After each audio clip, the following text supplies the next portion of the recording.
Hey there and welcome back to The Sims 3. My name is Pete and today we complete another episode of this attempt to fully complete The Sims 3 World Adventures. Last time we left off after a short stay-at-home episode in which our adventurers worked on their skills for the most part. Mentor William Picking dove deep into the cooking skill, Uni advanced her martial arts capabilities, Fabien improved his gardening for better nectar-making results, and Sanat learned the painting skill in an effort to eventually complete the visionary lifetime wish. Our adventuring base also grew a bit as we added 2 new garden platforms and an underground nectar cellar. Now today we are going to travel again, but first we can watch as William puts his level 6 cooking skill to good use and makes pancakes, before he then sells Sanat's last painting to make room at the easel, then lights a cozy fire for a small mood bonus, and heads out into Fabien's garden to help water the plants. As you can see, a good number of those plants, by the way, are ripe for the harvest, so Fabien will start to bring in his first batch of produce today. Sanat, meanwhile, begins painting again. We want to fulfill one more wish with him before sending him on his journey. Fabien then seemingly has another unlucky day in front of him, breaking the toilet. The repairs will have to wait until after breakfast, though. In the meantime, William picks up the gardening skill. I think that will be useful to help Fabien with his nectar-making efforts. And speaking of the household's youngest, today would be another school day, but as always, Fabien will not attend. His grades are as bad as they can be, but we need all the time we can get with him to make him a master nectar maker. William then already advances to gardening level 2, lovely, while Uni has finished her morning routine and can start to meditate to keep working on that 48-hour goal. Just in that moment, Sanat also improves his painting skill to level 4, fulfilling that one wish I mentioned earlier, so we are now ready to set out. It is time to pack a tent and call the travel services.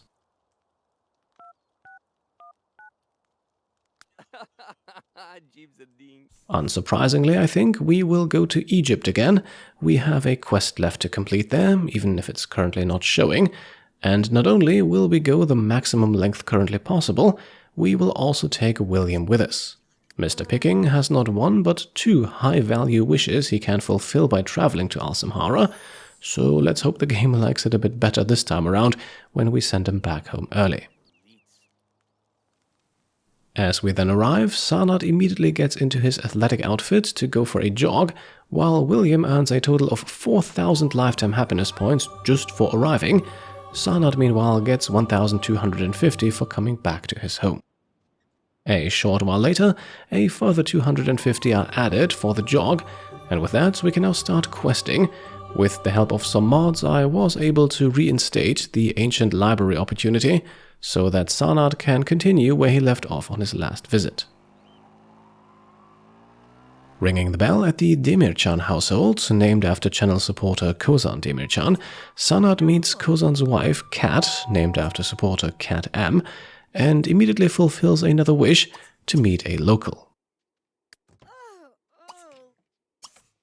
William follows suit just a few moments later, and with Sanat now unlocking the secret entrance to the ancient library in Kozan's and Kat's basement, the two of them will now begin a brief adventure together, teacher and student if you will.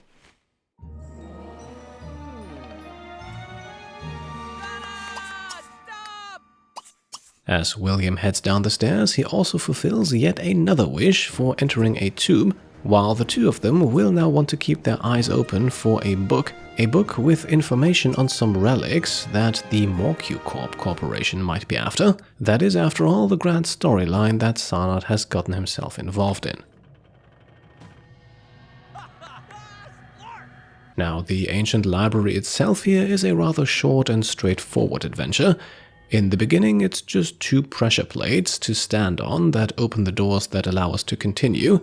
In room number 3, then, it is a statue that needs to be pulled, but so far no complicated puzzles and no hidden doors. Then we get to a room with 1 statue and 2 pressure plates. We want to move the statue onto the one on the right first. This opens another room with another floor tile to stand upon. That in turn opens something in a room that is still locked, but not for long, as pulling the statue onto the left now removes that lock. In the now opened chamber, we do not want to go down the stairs just yet. Instead, behind this side door over here, William can collect some treasure. A valuable canopic jar completes his wish to find a relic. As we then head down the stairs, the triumphant music for completing the tomb already plays. Yes, we have reached the end, and can now help ourselves to the contents of 2 more chests. The first contains the sigil of the ancient library, a relic valuable enough to fulfill another wish for both William and Sanat, while the second chest contains the book we were looking for, the Saga of the 3 Relics, as well as a sarcophagus fragment. We earn 20 visa points for completing this stage of the questline, and for William, the adventure is now at an end. While Mr. Picking makes arrangements to return to Riverview and leaves the adventuring party, Sanat exits the tomb and visits his former home. His mother Shimei is, after all, who got him into all of this MorcuCorp business. At this point, she wants us to hunt down the Relic of the Sun, allegedly in the possession of merchant Izirina Doiran, another Patreon supporter of course. Before we head off to the market, Sanat can quickly take a photo of Shimei to get a family member for the Family and Friends collection, and then we run off to speak to Izirina.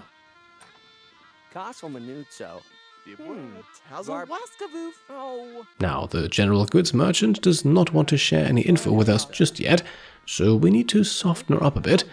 And, well, it seems like she's taken a liking to Sanat, flirting with him without any of our input. Well, let's respond in kind.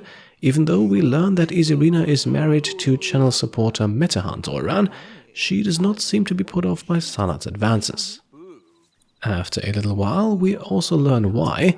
She has the hopeless romantic trait, and, well, we're using it to Sanat's full advantage here. Eventually, Izirina spills the beans. She's not willing to part ways with the relic for free, though. Instead, we are now tasked with bringing her 5 pieces of copper. That should be no problem. This rather cheap metal is found in plenty of spots around Simhara, and along the way we can even fulfill Sanat's wish to visit the Sphinx and to take a picture of it.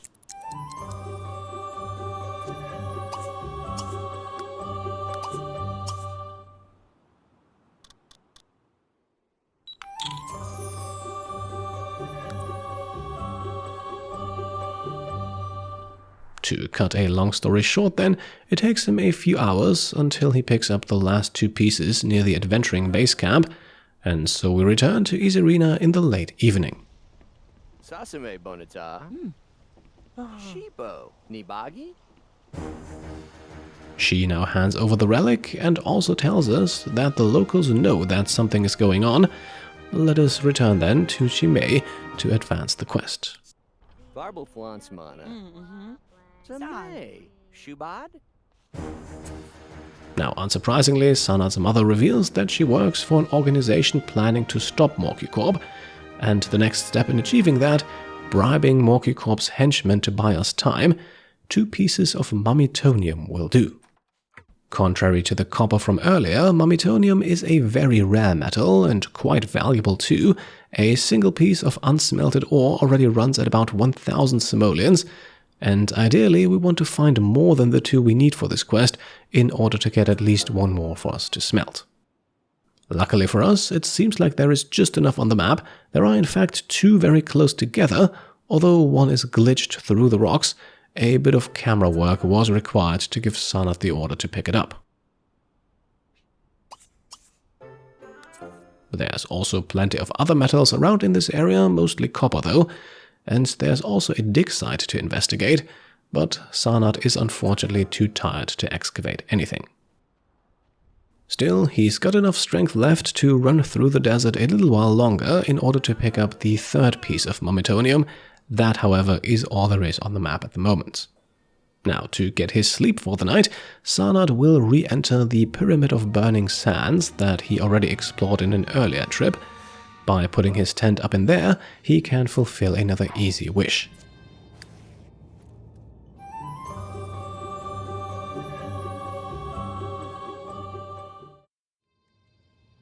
And there is one more reason why coming back here was necessary.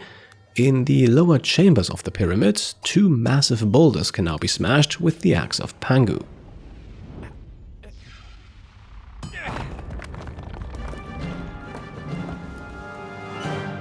Behind the first one, Sanat can find the statue of Anubis, and this also completes his wish to open a treasure chest, while boulder number 2 blocks a second chest, this one containing the Horus of the Sky gold figurine.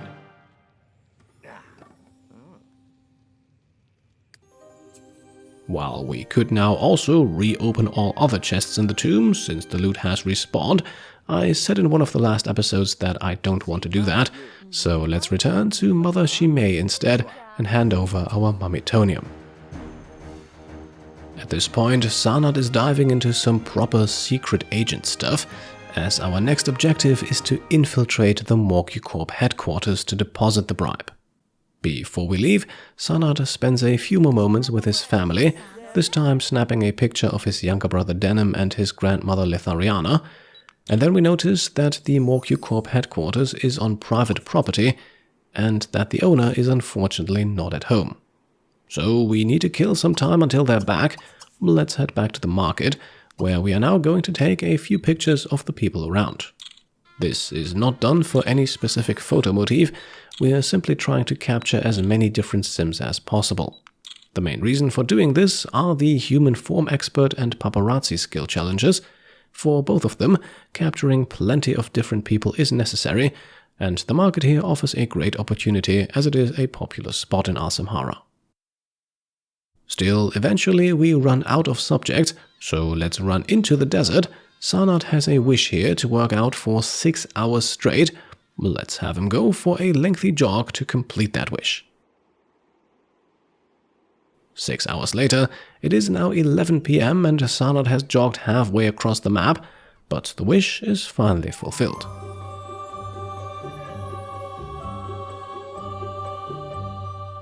At this point, the Ferjala family, the owners of the property that the MorcuCorp headquarters is on, are also back home. After snapping a quick photo of Mendoza Ferjala, Sanat is invited inside. However, our point of interest is not actually inside the family home. For all we know, the Ferjalas have no idea of what's going on their property. What we want to investigate is the little shed on the side of the house. Inside, we find a hole in the wall. Interacting with it reveals a secret stairs leading down. Welcome to MorcuCorp headquarters. We are immediately greeted by some floor traps that Sanat can disarm to fulfill a wish that just popped up. And then in the next room, plenty of statues, but only 2 can be moved and there's only 1 pressure plate. Well, let's drag the one closest to it onto it. This brings up the second floor tile then, and after moving the second statue onto that, another set of stairs is revealed. In the corridor at the bottom, we find another floor trap. Let's see if Sanat is agile enough to step around it. Well, looks like he isn't. I believe the martial arts skill plays a role in the success chances here. Either way, Sanat is now properly singed, and we'll need to manually disarm the trap if we do not want to risk him passing out from failing a second time. For any future traps, like the one he just found, being singed will also result in an auto-failure when trying to disarm it, so good thing we've packed a shower in the can to get Sanat squeaky clean again. After passing this last obstacle, we then enter the treasure room, but we're not done with the headquarters just yet. Inside, 4 chests. The first contains an assortment of nectar, 4 bottles, but nothing overly valuable. Chest number 2 has several money bags inside that we can sell right away to make a small profit. Chest number 3 is then the important one, containing a crescent keystone. while chest number 4 contains a fragment for the sarcophagus of kings and some ancient coins. With everything collected, we can now put the keystone into the panel at the end of the room, revealing a secret exit that fulfills a wish for Sanat, and a pressure plate that, when stood upon, opens another hidden door. Going through the corridor eventually gets us towards another set of stairs, and going down, yet another pressure plate needs to be activated to continue.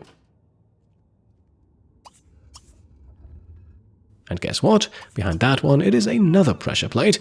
MorcuCorp is clearly doing all they can to protect against intruders, but they cannot stop Sanat Huja.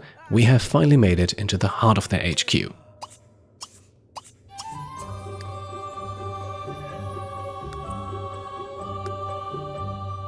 This also completes Sanat's wish to fully explore a tomb. Yes, this one is marked as such.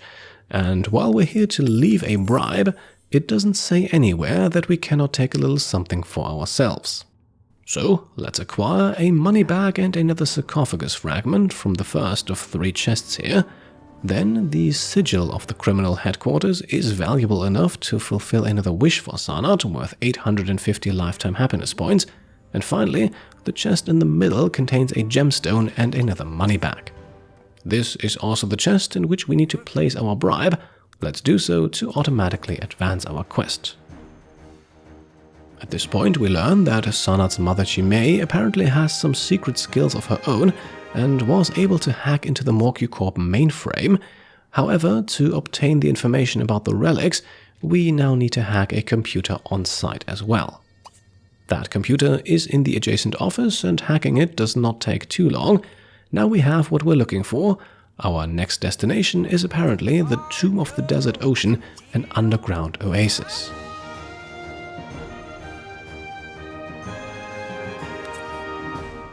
Before we leave, let's take one more picture. Some would call it evidence, but we're only after 2 electronic devices for the gadget motif. And then we head out, up a few stairs, through another door opened with a pressure plate, and eventually back out into the morning sun of Simhara. Sanat is dead tired at this point, and the Tomb of the Desert Ocean is a vast adventure, so I think let's return to the market square here, plop down our tent and get some rest, and we leave the next chapter in this quest for the next episode. Until then, I hope you enjoyed this one. If you did, then I would be very happy if you could leave a thumbs up. And as always, if you like what I'm doing and want to support me and my channel further, then you can go ahead and subscribe to stay up to date, grab some merch over on shop.petecomplete.com, or become a channel member or a Patreon supporter. Thank you all for watching, and I'll see you next time. Cheers.